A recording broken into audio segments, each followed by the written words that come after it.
Tayo naman yan.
Tayo po ay muko at damhin ang presensya ng Panginoon.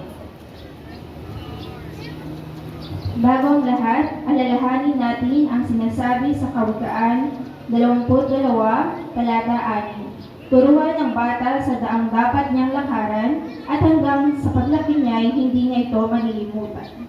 Naway magsilbing gabay ito sa ating lahat habang ipinagdiriwang natin ang mga tagumpay ng ating mga mag-aaral. Amang makapangyarihan, kami po ay nagtitipon ngayon na may pusong puno ng pasasalamat sa lahat ng biyayang ipinagkakaloob mo sa amin. Habang ipinagdiriwang namin ang mga tagumpay at pagsisikap ng aming mga minamahal na mag-aaral, hinihiling namin ang iyong presensya sa aming pagtitipon. Pagpalain mo po ang programang ito at lahat ng naririto. Naway maging patunay ang seremonyang ito ng dedikasyon, pagtitiyaga, at kahusayan ng bawat batang pinararangalan. Lubos kaming nagpapasalamat sa kanilang mga talento, pagsisikap, at ambag sa aming pamayanan. Ipagkaloob po sa amin ang kababaang loob at biyaya sa pagtanggap ng mga pagkilalang ito. At ipaalala mo sa amin na ang bawat mabuting kaloob ay nagmumula sa iyo. Patuloy mo po kami basbasan sa aming mga gawain at naway sa lahat ng aming ginagawa ay laging ikaw ang aming maparangalan. Idinadalangin din namin ang patnubay mo sa mga magulang, guro, at tagapag-alaga na walang sawang gumagabay sa mga bata. Naway maging inspirasyon ng araw na ito upang lalo pa nilang mahalin ang pag-aaral at ang mga halagang Kristiyano. Sa iyong banal na pangalan, kami nananalangin. Sa akin po punong bayan, Mayor Omen Ramos, sa principal po ng elementary school ng Barangay Tipog po, si Ma'am Ana Viculiano, sa mga kasamahan ko po sa Sangguniang Barangay, mga kagawad, aking pong masakot SK at ang kanyang mga kagawad, sa mga guro po ng Barangay Elementary School po, at sa PTA President, si Man Josephine Patricio. Isang magandang umaga po sa inyong lahat, mga estudyante at mga magulang. Mga minamahal namin mag-aaral, ito po ang mensahe ng unang barangay. Ngayon ang araw ng pagkilala ng Kaypupo Elementary School sa mag-aaral. Kami ay buong puso pumapati sa inyong tagumpay. Sa tema po, ngayon ang taon ito, Pilipinong nagsipagtapos, handang mamuno ng may kakayahan at mabuting pagkatao. Hindi lamang paalala, kundi isang hamon na inyong isa sa buhay sa darating na panahon. Ang inyong pagtatapos ay patunay ng inyong sipag, tiyaga at dedikasyon. Ngunit, higit pa sa kaalaman, ang tunay na sapatan ng tagumpay. Ang paggamit ng inyong natutunan upang magbigod, magbigay inspirasyon, at magpakita ng malasakit sa kapwa. Ang kakayahan ay magiging ganap lamang kung ito ay sasamahan ng mabuting asal at matibay na pagpapahalaga. Sa inyong paglalakbay na may maging buwarang kayo ng bagong generasyong Pilipino, may talino, may malasakit, may disiplina, at handang mamuno para sa ikabubuti ng bayan. Ang Kaypupo Elementary School ay patuloy na mananalig na kayo ang magiging ilaw ng kinabukasan. Salamat po muli sa inyo. Tatapos ang salita ang masipag at talagang napakasipag sa kutan, si Antony. Tapos natin si Antony. Kasamaan niyo mga kagawad, ano? Siyempre sa punong guro, kay Ana Miano, talagang kita-kita mo talaga ginagawa pagsasalita para magbigyan maraming karangalan ng mga bata ito. Tapos natin si punong guro. Kasama mga guro, mga nagkagandahang guro, may sasipag, mapagyaga, talagang pinakatiwala sa kanila na bigyan ng magandang edukasyon ng mga bata ay talagang ginagampanan nila para natin yung mga guro. Ating PTA President na si Jocelyn Patricio, kami makasama, sinin lahat, mga bata magsisipagtapos, nagbigyan nagkaroon ng karangalan, magandang umaga sa inyo lahat. Alam nyo, nung dumating ako kanina dito, akala ko graduation na pupuntahan ko. Nakita ko ba't kapal niyo dito. Para nang basahin ko yung binigay sa akin ng Secretary, recognition pala. At ako'y nagpapasalamat sapagkat una, mga bata nito, nagkaroon mga bata pa lang, nagkarangalan. Ang mga bata, sino gusto maging doktor dito? Taas ang kamay. Ayun. Engineer, taas ang kamay. Ito pala. Kung kadami, no? Teacher. Ako, mas marami. Mababait ang mga teacher dito kayo. Tapos iba, tinatanong ko pagka teacher, bihira tumataas, dito. Ha? Expect sa mga teacher, no? Alam niyo mga bata, siyempre, sa tulong ng mga guru natin, ng mga magulang, nagkaroon kayo ng karangalan sapagkat yung sinasabi nila, sinusunod nyo, no? Alam ko, tatapos niyo pag-aaral sapagkat bata pa lang, nagkaroon na kayo ng karangalan, at yun may pagmamalaki ng yung magulang at ang guro, sapagkat nagkampanan nila, ang nilang tungkulin sa katiwala sa atin ng ating pamahalaan. Kami sa pamahalang bayan at palagi nakasuporta, pinanatili namin maganda ang mga silid-aralan para sa ganon. Meron kayong inspirasyon, magandang paralan, magandang lugar, magandang mga teacher, siyempre sa ganun pong ginagawa namin. Kaya ay mata, pagpatuloy nyo, lahat na sinasabi ng mga teacher nyo, susundin nyo, sapagkat sila ang nakakaalam, sapagkat sana magkaroon kayo ng magandang edukasyon.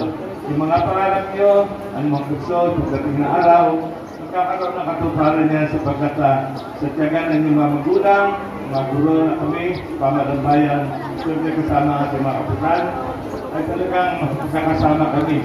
Para sa ganon, pinagkakarangan kayo ng barangay, ng mga teacher, na narating nyo ang inyong pangarap. Kasi gusto po sa mga estudyante, mga magulang, at sa mga guro. Maraming po salamat.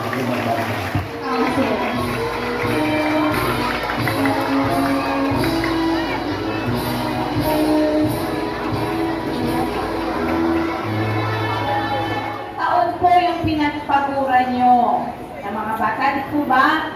There are times na hindi kayo natutulog or late na natutulog kasi may exam pa.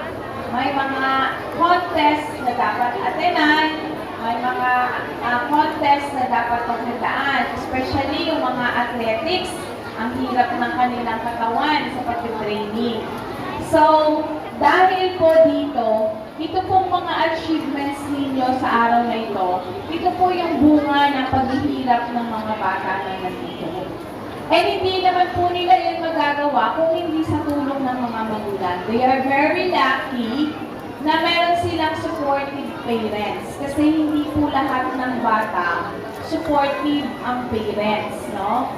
So, kaya po sa araw na ito, pagpasensyahan niyo po kami, medyo matagalan, pero mayroon pong nag-request po dati na sana sa classroom na lang ibigay ang mga parangal na ito. Yan na po ay opted to kasi gusto ko makita ng karamihan kung paano nila makatanggap yung kanilang mga recognitions. Kasi po, pinaghirapan nila ito, pinagtsagaan po nila ito, and it is their right and privilege na i-honor po natin sa ganitong kalaking sitwasyon. Yun nga lang po, medyo matagal po ang ating programa kasi po, napakalaki po ng ating crowd, no? Tayo po kasi ay nabibilang sa pinakamalaki po tayong eskwelahan na elementarya sa dibisyon ng Bulacan. Tayo po yung may pinakamaraming bata.